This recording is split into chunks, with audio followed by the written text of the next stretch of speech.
Hello everybody and welcome back to another episode of Vegan Proteins Muscles by Brussels Radio. My name's 𝐿𝐮𝐬𝐫𝐞. And I'm Danny. And this is our 53rd episode.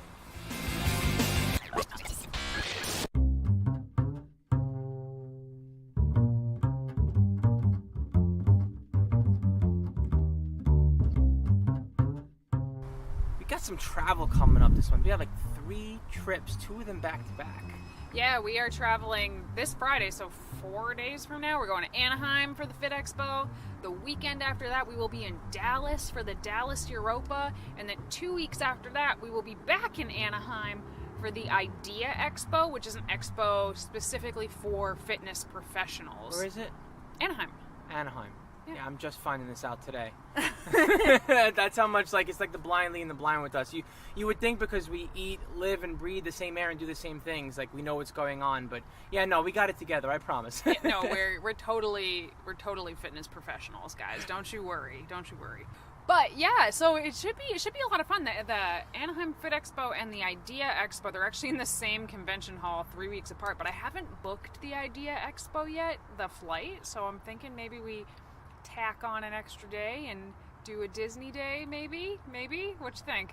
Yeah, maybe this time. What's that ride with the water? Splash Mountain. Yeah, this time we can go when it's actually warm and sunny. Yeah, that would be nice. We go to Disney the one day that it's like miserable and cold. And of course we went on the water ride because why wouldn't we have? Right at the end of the day. Yeah, but the Vegan Strong Tour is kicked off, fully in season, crazy month coming up. And yeah, we really hope that we get to see some of you guys out there because that's our favorite part of traveling is actually getting to meet you. And when people come up to us and say, oh, we listened to your podcast and we really get a lot out of it, like that really makes everything worthwhile. So yeah, if you guys can come out, come on out. So yeah, I just wanted to ask real quick if you guys are enjoying this podcast and if you look forward to it coming out, if you wouldn't mind leaving us an iTunes review or just a rating, it really does help more people to see our podcast and hopefully click it, listen to it, and learn about veganism and building muscle and strength with a vegan lifestyle. We would really appreciate it, guys. Before we get into it, I apologize for any background noise. It is Memorial Day weekend, and we have not left the house, not even once. So when we knew we had to sit down to record this podcast, I said, 𝐿𝐿𝐼𝐿, can we record outside? And now that we're outside, I realize there's a lot of background noise. So sorry, guys. Hope you can still hear us all right. Hopefully the birds chirping is, like, therapeutic, but the motorcycle's going by. Probably not so much. I don't know, this sunshine and warmth on my skin feels kind of weird. I think I'm going to go back inside into my hole. Yeah, so this podcast episode is a little bit unique because it's actually a YouTube video that we put out last month. And it was such a good quality discussion, and unfortunately I feel like even though I wanted it to be a YouTube video, I feel like maybe it was a wee bit long for a YouTube audience where, you know, YouTube is very fast and in your face, and this was like a pretty in-depth discussion, but I thought maybe podcast listeners would be able to get a lot more out of it. So if you are not a subscriber to our YouTube channel, which I totally recommend because we have a lot of really high quality, fast takeaways and high protein recipes on there. But if you are not a subscriber to the YouTube channel, then you can still hear this really, really good quality discussion here. And if you did watch the YouTube channel, you're the real MVP. So thank you guys for that. And what we're digging right into basically is how veganism continues to explode and it's no longer becoming this vegan bubble that we've come to know and love and appreciate so much. And with everything going into the mainstream right now in regards to the food supply being affected specifically by way of vegan burgers, like who knew? Who knew? Out of all the foods, vegan burgers are the ones that are taking over the world. But with that, you know, I think the discussion that we're bringing to the surface is that our pure ethics, while we don't compromise them for ourselves personally, ultimately the goal is for the world to consume fewer animals, to eventually shut down factory farms and all the likes. And sometimes to make that happen, we do have to compromise our ethics somewhat, and we do have to bend the way that we view things and the way that we approach our activism efforts. And we're going to dig right into that and talk about our thoughts more in detail on this episode. I mean, this is one of those conversations that I think we talk about at the dinner table behind closed doors amongst ourselves, but we don't, I don't know that we feel as a community that we're ready for it on the surface as a whole. But Danny and I feel differently. We really want to bring this conversation to the surface and get people talking. Yeah, so sometimes you have to lose the battle to win the war, basically. Speaking of Game of Thrones, anybody catch the Game of Thrones finale? Anyone feel like it was a little bit mediocre and kind of disappointing? No? Just me? Okay. Moving on. So this episode is featuring Robert Cheek. So this was actually recorded when Robert Cheek was in town for the Worcester Veg Fest, and we always have the best discussions when the three of us are together, and I just said, hey, let's throw the camera on for this one. So that's exactly what we did. I hope you guys enjoy this discussion, and we will be back after the discussion with the Q&A section.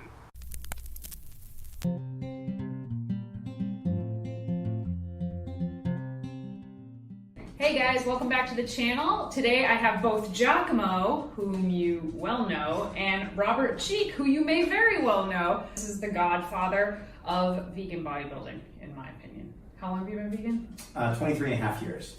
Yeah, and he created veganbodybuilding.com, godfather of vegan bodybuilding. But what we're talking about today is a story that I just randomly threw up on my Instagram yesterday about Impossible Food and Just Foods, which used to be Hampton Creek, and like how maybe they're not actually vegan companies, but they're doing a lot of good for the movement. And since we have Robert in town for the Worcester Veg Fest, the New England Veg Fest, which is tomorrow, and we have 23, 17, that's 40, 55 years of combined veganism among us, we should talk about it. So, yeah.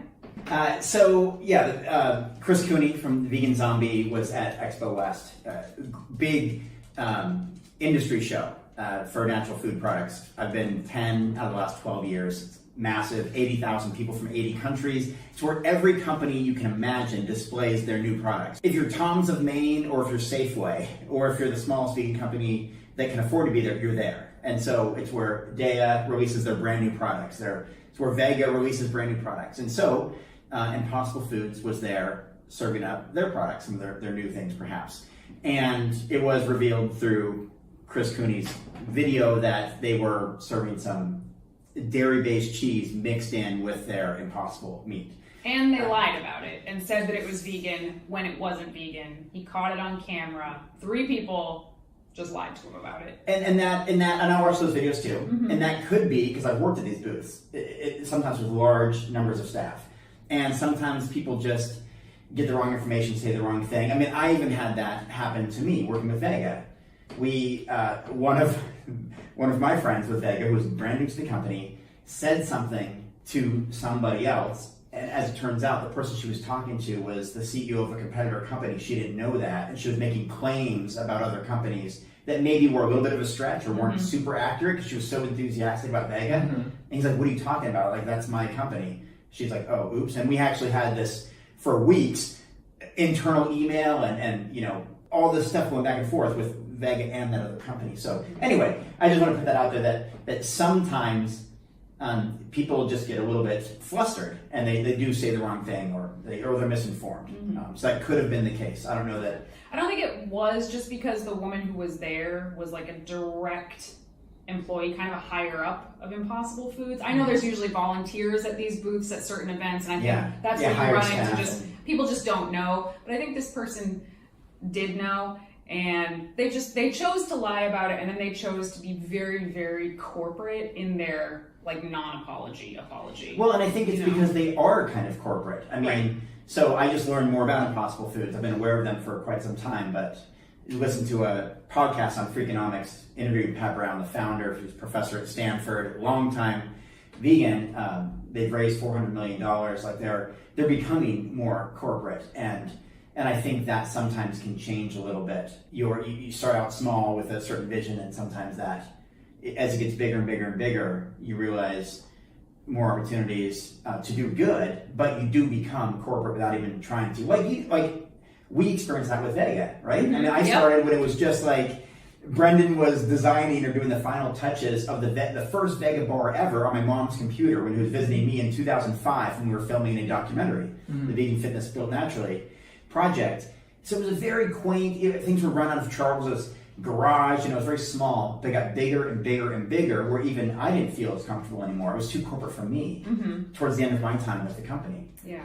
And it didn't start off that way, but it moved that way. And so sometimes I think these companies will have more of they're like that family-friendly approach at first. They're in the community. They go to all the vegan festivals and stuff, and then they're too big for that stuff, and they don't need that anymore. And I think that's kind of what we were talking about is some of these companies, they get really, really big, they get really, really mainstream, but they're no longer vegan companies. Like, they're not 100% vegan companies. So Just, which was Hampton Creek, had a party this week and they served their Just egg, which is like this revolutionary vegan product. They served it wrapped in bacon, like meat bacon.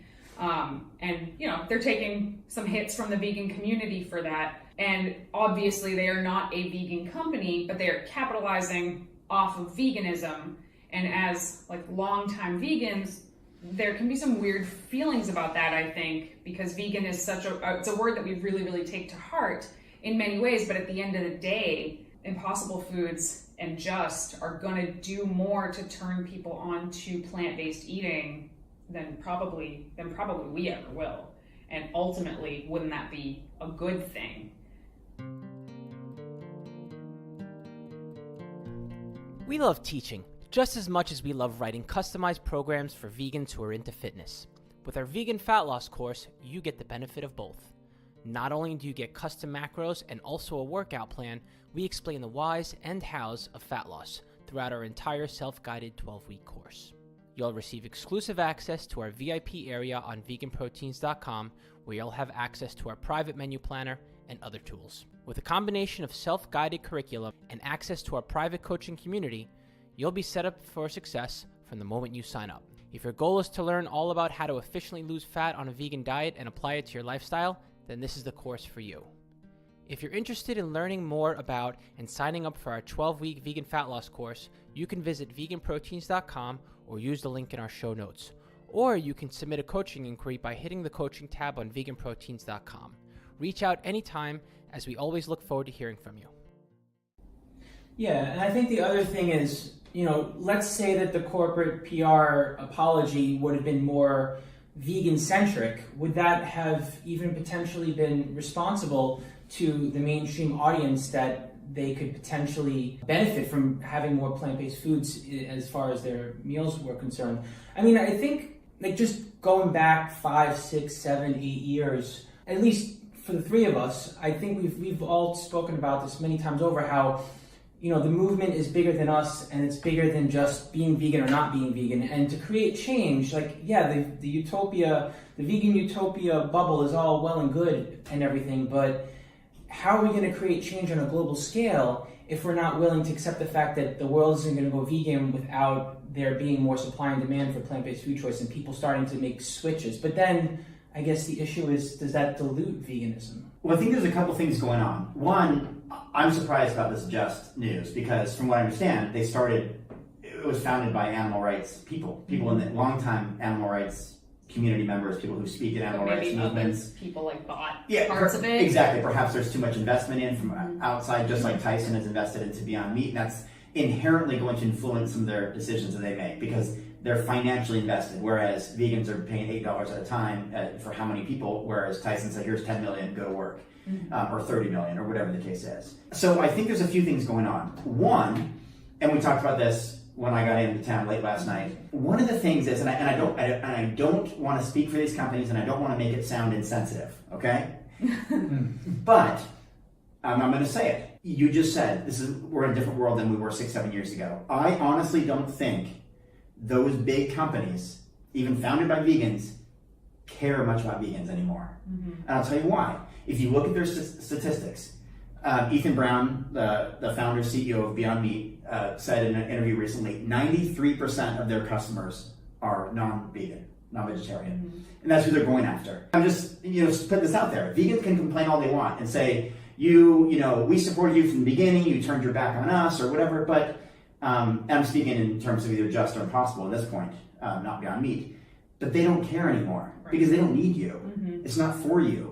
Their products are not for vegans. They happen to be plant-based, but they're not designed, for vegans. There's a million companies that have been around for decades, like Tofurkey and Light Life and Eve's and all that were maybe founded or designed, to be a meat analog product for vegans. But now, like you started off with, Danny, that the bigger picture and the money and the direction that people are moving in is plant-based. Even if you're cardio, even if you're Tyson, you have to recognize that. And so we can make as many videos as we want, criticizing or calling out or questioning some of the ethics of these companies, and they just don't care. And you know how I know? Because I worked for one of those companies. And once Vega got big enough, sure, vegans helped in the beginning, and we were so grateful for that. We're absolutely grateful for that, including you guys with VeganProteins.com supporting us. But once we got big enough, it didn't matter anymore because we were in Costco and Target and CVS and Walgreens, and we had to serve those customers. Right.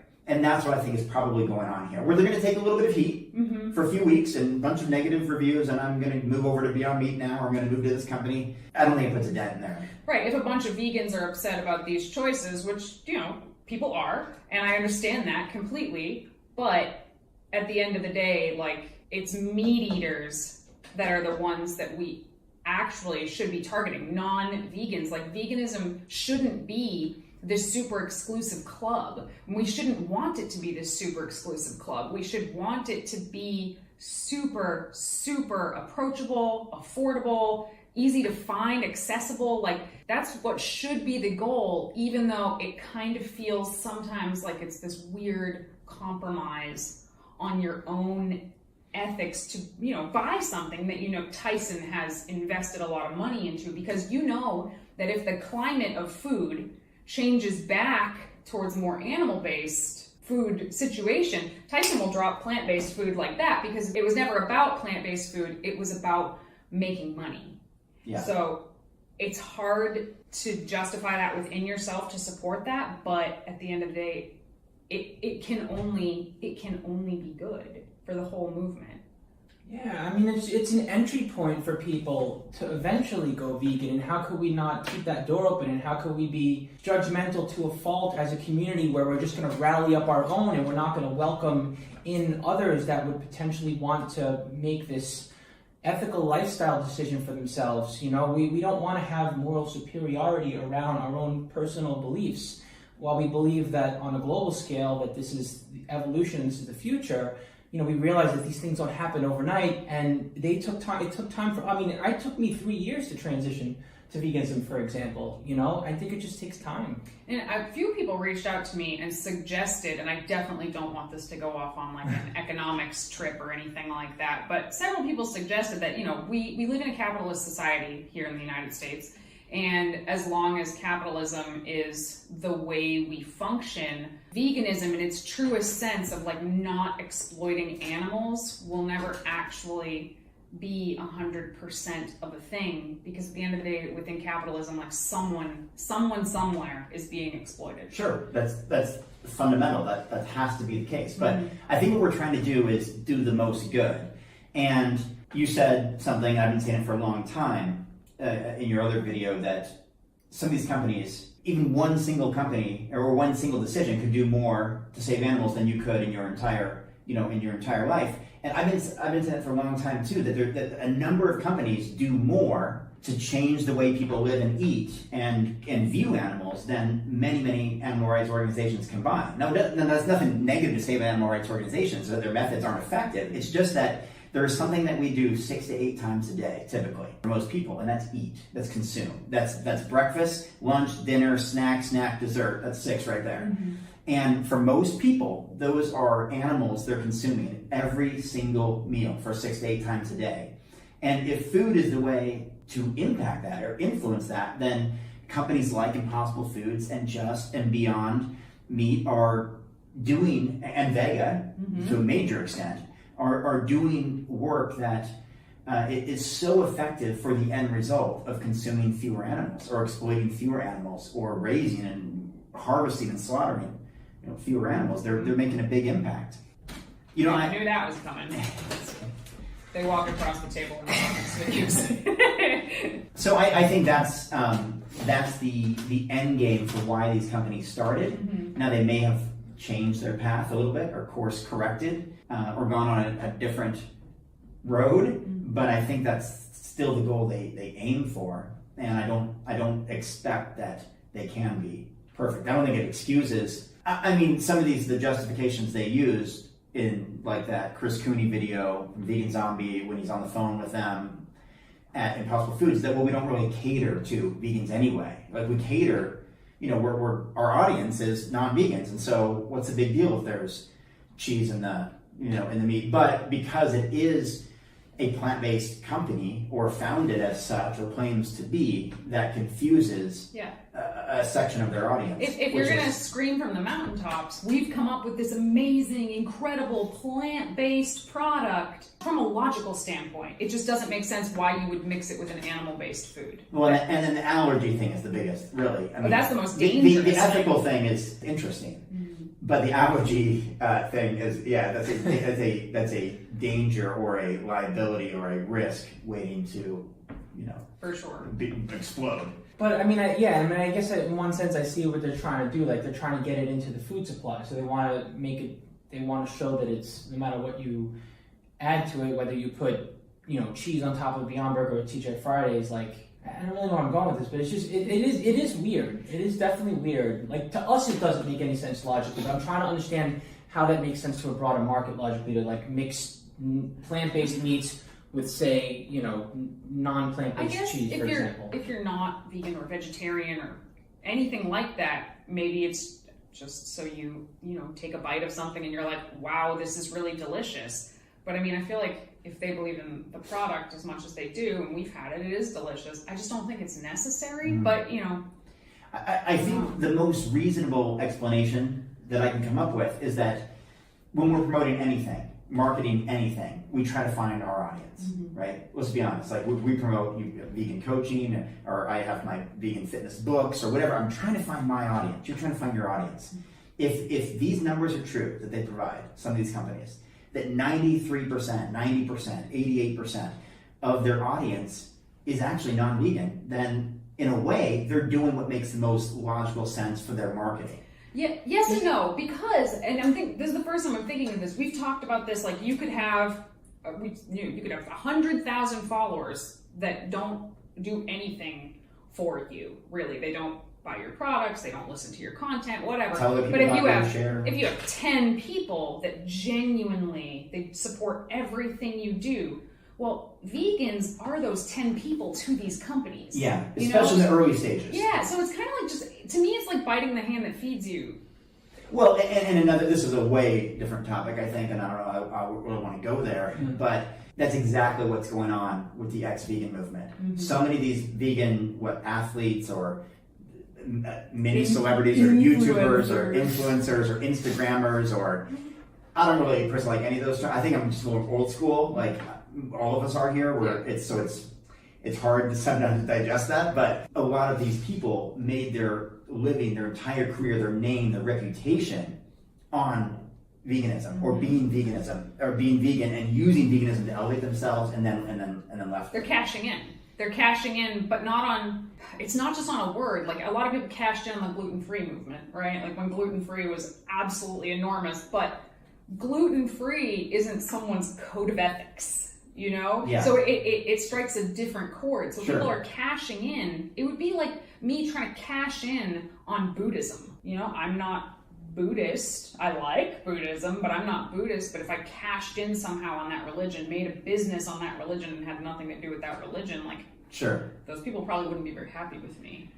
And I Sure. think with a company, we can kind of forgive a little bit because they're a company. They're a business. Many moving parts, many people, many personalities. When it's one person, it's a lot easier to be like, you suck. Yeah. Like, Like, what are you doing? Yeah, you turned your back on everyone who made you. You know? Right. So I mean, and I don't want to come across as maybe I am, defending these companies' actions. I'm trying to rationalize it and explain because I've been with these companies. I've worked with some of these big companies, and we've made major mistakes when I've been with these companies that really upset the vegan audience, including myself, as part of that vegan audience. Like, what are we thinking? Yeah. And people just dropped the ball, or they weren't thinking of that negative outcome or that net result when certain decisions were made, exploiting animals from a brand that had a plant-based or vegan reputation.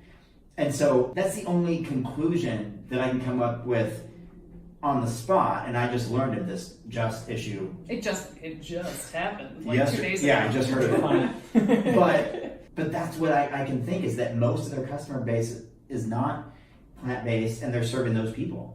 Yeah, That's the only thing I can think of. it like personally it pisses me off. Yeah. But at the end of the day, I still think it's overall like the company's existence and success overall is such a huge win for the animals. And like we said before, off camera, animals don't give a shit why we stop eating them or using them or exploiting them. They can't. Yeah, they just care that All that matters is we do. Yeah. Okay, and now let's think of it strictly in terms of business. They're trying to get companies to carry these products. Now, Burger King comes on in and observes this. You think they're going to be more interested in a 100% plant-based option, or something they can slap their ingredients on, like their mayo and their cheese and stuff? If you want to cater to these big restaurant chains that are all over the world and other companies, you have to sell them on your product and allow them to introduce it the way they see fit, and then hopefully over time, those companies will make more and more choices geared towards true vegan options, But look at Beyond Meat. They had a Super Bowl commercial with carl's Jr.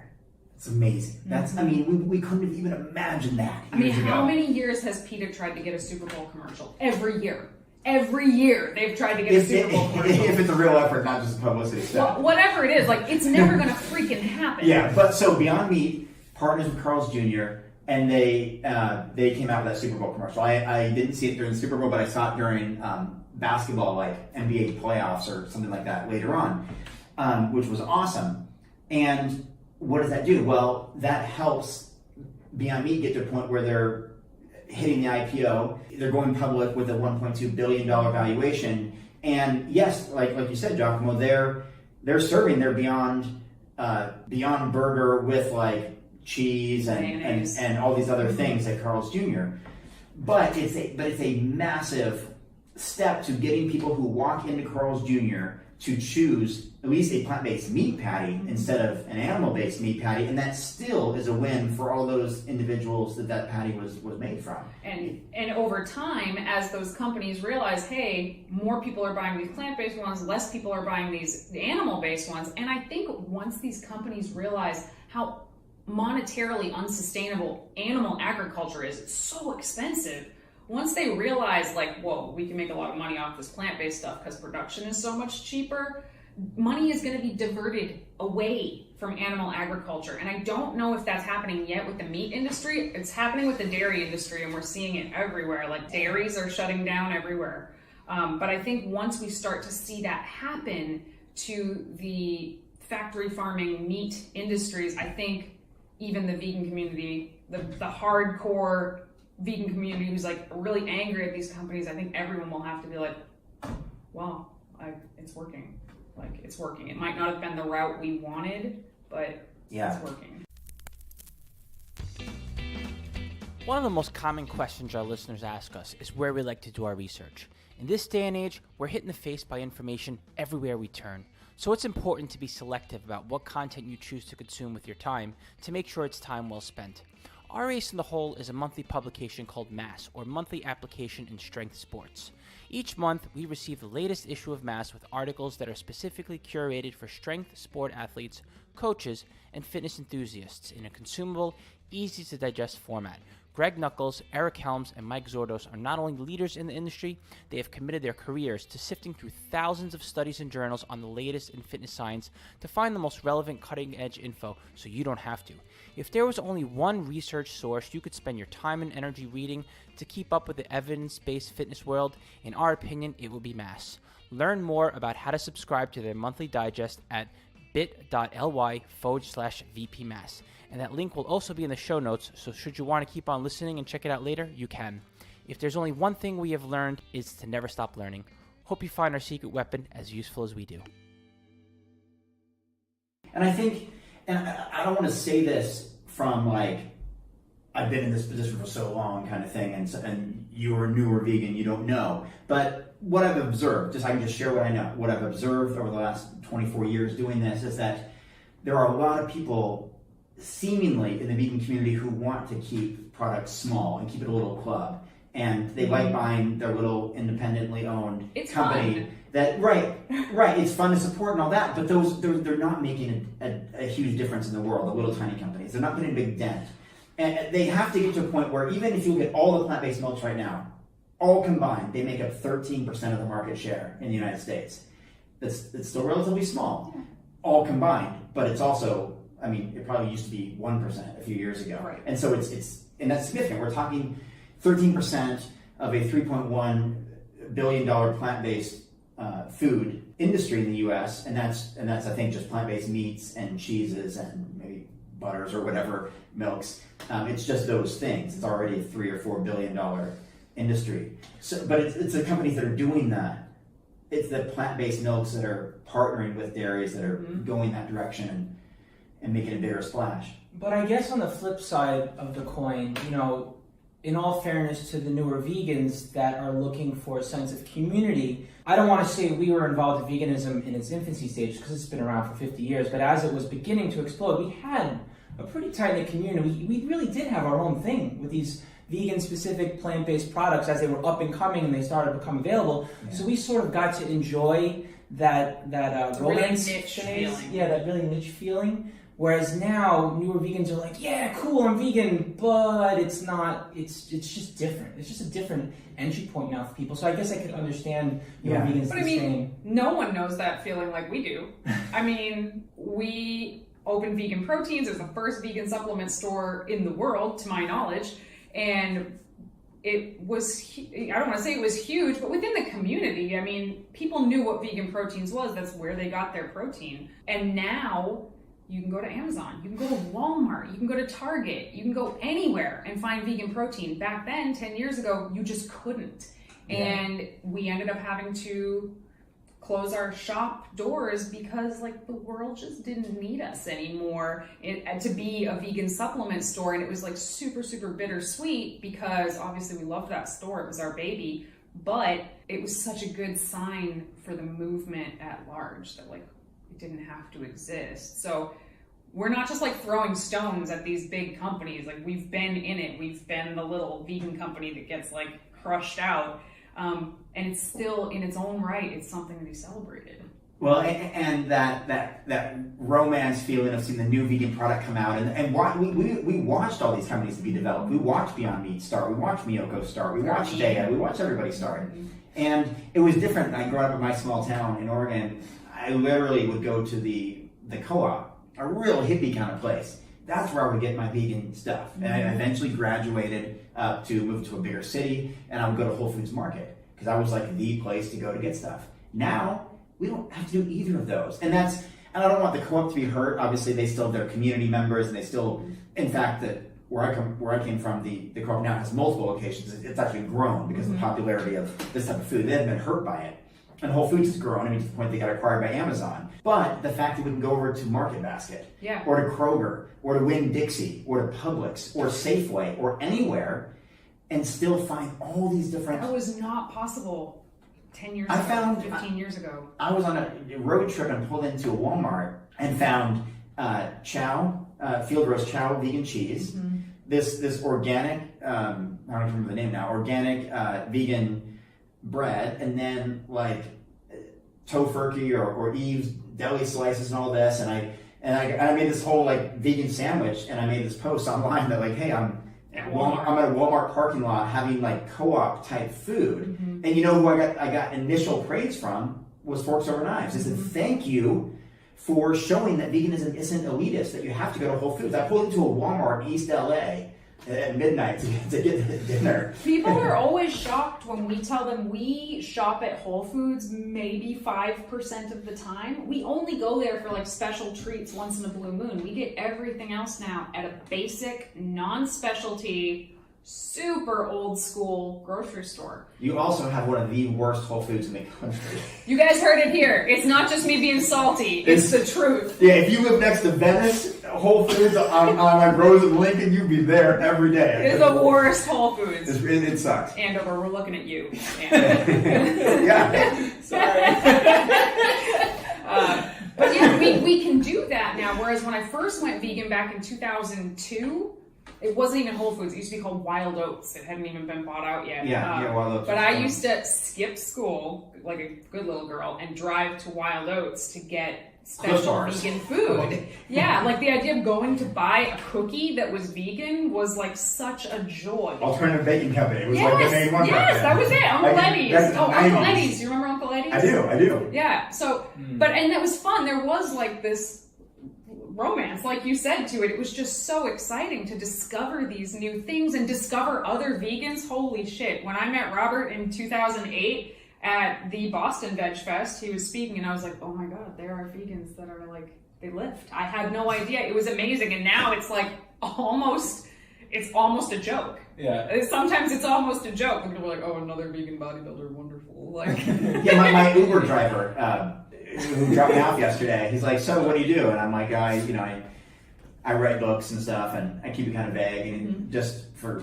conversation's sake. And he's like, well, what type? Oh, I'm in the vegan health and fitness space. And he's like, oh, I know a vegan bodybuilder, Anthony. And I was like, it took me a second. Then I'm like, oh yeah. I remember Anthony. He's a really, really big dude in Phoenix. And then I'm like, yeah, I haven't seen him in a while. It took me a while to, think of him because he hasn't come to a lot of the events. But like, Will Tucker is right in the area. And he's, oh yeah, I know Will. Mm-hmm. And he lives like right over there. And then we talked about a few other people. And so this is just my random Uber driver, non-vegan, but he happens to know multiple vegan bodybuilders in that city. Yeah.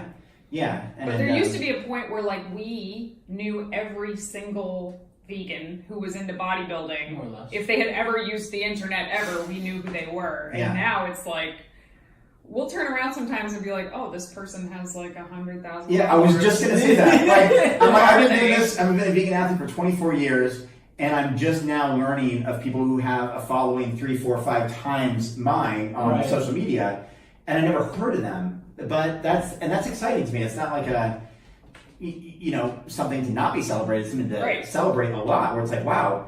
In whatever city or state or country they're in, they're really making an impact. But it's just different, and I think the really old school vegans like we're really hanging on. A lot of us are just really like, no, veganism has to be like this perfect, pristine thing, and like it should be. Like for the sake of the animals, it would be wonderful if it was. But I think we just need to sort of begin to embrace this new era of plant. I wouldn't even call it vegan. It's plant-based eating, and we need to embrace it because that's how you get them. You get them in Walmart in the middle of the country. You don't get them at Whole Foods in Candle 79. Is that a place? Yeah, I've been there, New York City. You don't. That's not how you get people to come to veganism or a plant-based lifestyle. You get it by being able to find it in Walmart in the middle of nowhere. You should put it this way: if the food supply is somewhat messy and it doesn't look as pure as I want it to be, but one day, as a result of so many more plant-based options coming into the food supply, factory farms shut down, I'm going to be way happier than just going to the grocery store and having my vegan product wrapped up into a neat little bow. That to me is the ultimate goal. Close down factory farms because there's no more need for them because we're just producing much more plant-based meats now, and there's just no demand for the the animal agriculture. That to me would be a much bigger win. Mm-hmm. Well, this is about to be our longest YouTube video ever, actually, and I think for the sake of our darling editor Sarah, I think we're. I do want to throw this out there. When the last time I was on YouTube, on my own accord, where I was recording, YouTube didn't allow videos longer than 10 minutes. You remember that? Oh yeah, no. That was the last time. Hope you guys hunkered down for this one. we could not. You could not go beyond. I had to set a timer or peek around the corner if I was, on my little gorilla. What was it called? The gorilla, the arm thing. Yeah, the arm that holds your back then camera. There wasn't a phone.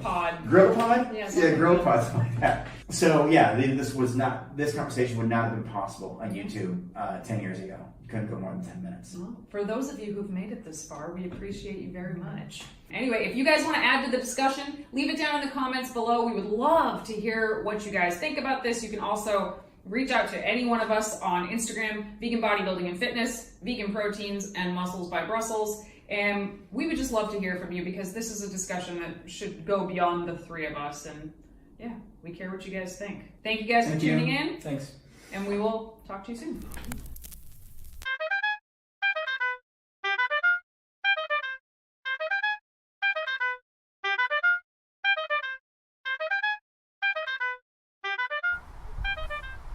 All right, 𝐬𝐿𝐫𝐿.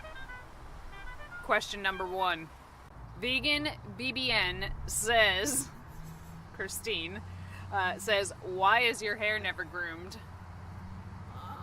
I haven't given this one too much thought. I mean, if I'm being real, I don't give a shit. I probably should care more about my appearance and not look so bummy. But maybe it has to do with all of those years where I grew up in Guido culture. I never really was a Guido, but I did kind of assimilate. And so to like go out and socialize, everyone needed to have their hair done just right. 30 minutes to do your hair, like, come on. So nowadays, I think I kind of rebelled against that. Thanks for Danny, being the Guido exorcist that she is. She got it right out of me. And that probably has something to do with why I do not groom my hair too frequently anymore. All right, real question. I mean, we gave you guys like a recycled YouTube video podcast, so I guess we should give you a higher quality question than that. All right, Giacomo. I cannot read who this is from. Lavix SSC. Sorry, guys, Giacomo's handwriting not so great. But the question is, recommendation for shoulder exercises. Through planning, I found my shoulders are weak AF. Shoulder exercises for strength. For strength. Okay, yeah, because, I mean, the thought here is, like, what is our goal? If our goal is purely aesthetics, then side lateral raises are the clear winner, and you'd be surprised how many people don't realize that, and they just think, well, let's just do more overhead pressing movement. So it really all depends on what your goals are. But once again, if we're talking purely physique and you really want to get those shoulder caps going, there's no better exercise than side lateral raises. AKA the best exercise of all time. Yes, and I think machine side lateral raises, specifically if you have one of those machines, that like the bent arm one, where you sit down and you can really isolate the side delts, I think that's the most useful way to do it, because it's a concentration exercise. Okay, but strength, Giacomo. Yeah, but aesthetics. No, I'm just kidding. Okay, so for strength, well, overhead pressing, I would say, is king, and most specifically, if we're going like for strength / power, something like a push press, where it's an explosive movement, and you're really, the thing is with that kind of movement, you really want to make sure you're doing proper form. But I'd say a push press is a useful one. But I don't know that I would do only free weight. I would use some sort of back support, and I would supplement in with some seated dumbbell overhead pressing. And then, yeah, I mean, the side lateral raises aren't a bad idea, but also just rounding out and hitting the rear delts by way of maybe a face pull with a rope, or a reverse pec deck, for example. You don't really want to favor one delt too heavily. You kind of want to round them all out. But honestly, the side and the front, it's all three of them are good for other movements. I would do a mix of all. I got a question for you, Danny. What are the benefits of having big meals over snacking? Oh, okay. So first of all, I think everybody needs to find what works for them. Some people, bigger, less frequent meals are going to work better. Some people, smaller, more frequent meals are going to work better. But I think when I think of this question, I think about having set meals versus like grazing. Which, if you remember, I remember when I was getting into fitness in the early 2000s, I remember the whole idea was basic. It was almost like never have a real meal. Just like eat tiny bits all throughout the day. That's how you rev up your metabolism, which absolutely turned out to be BS. But more than just not being true, I think it was actually pretty detrimental in a lot of ways, because when you are eating frequently, like basically when you never stop grazing, you are pretty much almost never going to get a decent enough dose of protein, which varies a little bit, but for most people it's about 25 grams-ish to spike muscle protein synthesis. You need about 25 grams of protein at a clip to spike muscle protein synthesis. And if you're eating 6, 8, 10, I even heard of people eating 12 meals a day, you're not going to get that. So you're not going to ever be spiking that muscle protein synthesis, which is like the main driver of hypertrophy, right? So when you're having bigger meals, you are doing that. And also the other benefit of bigger meals, in my opinion, is that when you're having bigger meals, you're going longer in between meals, right? So you actually have a chance to get hungry and remember what hunger feels like. And then you actually have a chance to eat enough to feel satisfied and full, so you know what that feels like. So I think the bigger meals actually help you stay in touch with your hunger and fullness cues that your body is giving you better. But the grazing, the main reason that I don't think grazing is such a great idea is for that muscle protein synthesis. And the other thing is, if you are never getting that 25 grams at a clip, but also if you're never getting any space between your meals, so you're just constantly intaking some protein, amino acids, your body becomes desensitized to a muscle protein synthesis spike. And this is one of the main reasons that I advise against putting branched chain amino acids in your gallon jug. You would think a constant stream of amino acids would be beneficial, right? Like, I'm always getting protein. My MPS is always elevated, right? But because it's always elevated means that you never get the spikes. And it's the spikes that cause the muscle building. So I think it's really, really important. Anything else? No, I think you covered it all on that one. Nice.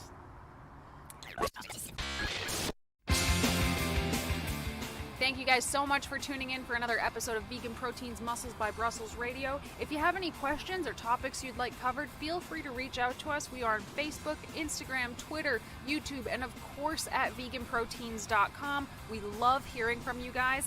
Thanks again for tuning in. My name is Danny. And I'm Giacomo. And we will talk to you soon. In the pouring rain.